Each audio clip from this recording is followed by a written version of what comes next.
Donc là on est sur des clés Nervus de chez Facom, donc des clés à tube. Elles sont toutes de marque Facom. Donc on va peut-être commencer par par les détails. On va commencer par ça.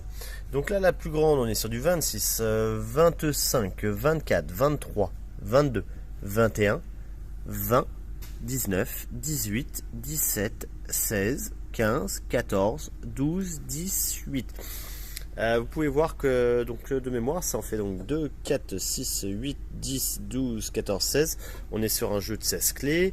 Vous pouvez voir qu'il y en a certaines qui sont chromées, d'autres pas du tout. En fait le jeu il ne provient pas de la même année, hein. Là on est sur des plus récentes, d'ailleurs on peut voir que le chrome il est un petit peu piqué.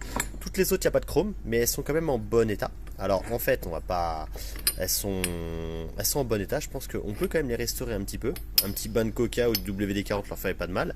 Et par contre il y en a une qui est vraiment bien amochée, c'est la toute dernière, on a de la chance. C'est pourquoi on a de la chance, parce que s'il faut la remplacer c'est une des moins chères, hein. Taille 8, donc taille 8 en fait on peut voir qu'elle a été complètement maltraitée. Ils ont complètement tapé dessus. Donc ça veut dire on a eu pas mal de questions par rapport au SAV Facom. Le Facom garantit ses produits à vie, donc ça il n'y a pas de problème. Par contre quand c'est dans un usage, quand on les a utilisés normalement, donc là en l'occurrence celle-là, je pense pas qu'elle va être prise. Je vous fais un petit aperçu des différentes clés pour vous montrer les éventuels défauts et les petits points de rouille.